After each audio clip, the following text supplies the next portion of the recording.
everyone, welcome back to my channel. If you are new, please subscribe to my channel, and if you think there is something that might be helpful to your neighbor, please share my content. Yes, today I am going to be talking about writing a simple recommendation letter when you're applying for your e-passport here in Uganda. Well, when you apply for your e-passport, you submit the information about you, your recommenders, you apply, everything is online. You pay for it. If you are paying express, that's 400k. For ordinary, 250k. Then you book your appointment. I have already made a video about how to apply for this passport step by step, so if you need help with this, just watch this video. So when you book your appointment, you will go and do the interview and submit some documents, and one of the documents will be a recommendation letter from a person who really knows you, something that I'm going to be talking about later on. I have already made a video about the documents you must take, when you're going for your interview. So you can watch this if you haven't. Yes, so let's dive into composing a simple recommendation letter. I just have to warn you, there are so many formats of recommendation letters, and depending on the recommender and maybe your relationship with the recommender, the wording can differ.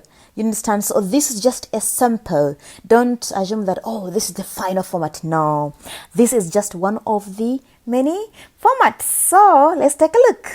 So the first part will be the recommender's address or the sender's address.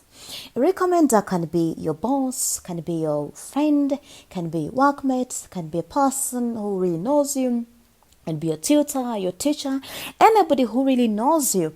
They write their address here. Then after, you include the date just after the address. And then we go to the receiver's address. The receiver in this case is the Ministry of Internal Affairs. If you go to their website, there is the address down there, so you can write that. I'm going to show you a sample at the end of this video, so you'll see the address I used. And then after that, you write the salutation, or dear sir or madam. Well, I have to make a few comments here. The date is sometimes included here or here, but I mean honestly, wherever you put it, does that really matter? Those are simple things. Wherever I put the date, I think the most important thing is the body, which I'm going to talk about later, but where you put the date doesn't matter. Well, for me, I can put it here or I can put it here. And if I'm talking about, using a comma or full colon here, well, some people say that if you're writing dear sir or madam, you use a comma. And then if you're writing to whom it may concern as your salutation, then you use a colon. But I mean, honestly, currently, so many people are using full colon, even if they're using dear sir or madam. So whichever you prefer. I prefer semicolon, so I'll go with that. And then after that, we go to the subject line, or the reason why you're writing this letter. Well, some people get confused. They get confused. Should we write this before this or after this? Well, the thing is that what you have to understand is this subject line is part of the email, part of the body, part of the letter, not part of the address. But this one is in the section of the address. So just understand that the subject line is part of the letter. This dear sir or madam is just the introductory thing, or just part of the address. And then from there we go to the body. This is just an example. The subject line is recommendation letter for Miss Annetmaya. In your case, it can be recommendation letter for Miss Nabukalu Josephine, or anybody. So when we go to the body, here you just have to introduce who you are as a recommender, your relationship with Annette, the person who is applying for a passport. How long have you known this person? What are her skills? Why does she need this passport? Just mention a reason why this person needs a passport, and then any other details you may include, but please make it short. Make it short. It should not exceed 1 page. Why are you writing 3 pages? No way. It should be 1 page. Don't waste people's time. They won't even read it. Yeah, one page. Then write a concluding statement, conclusion, recite your main request. I highly recommend this person for this thing or this. And then you tell them how they can contact you in case they want to confirm something, or if they find something suspicious, how can they contact you? And then a final closing statement. Don't worry about this. I'm going to show you a sample using my recommendation later. So no worries about that. So after writing a body, you go to the closing phrase. That can be yours truly, can be respectfully, best regards, it is whichever you like.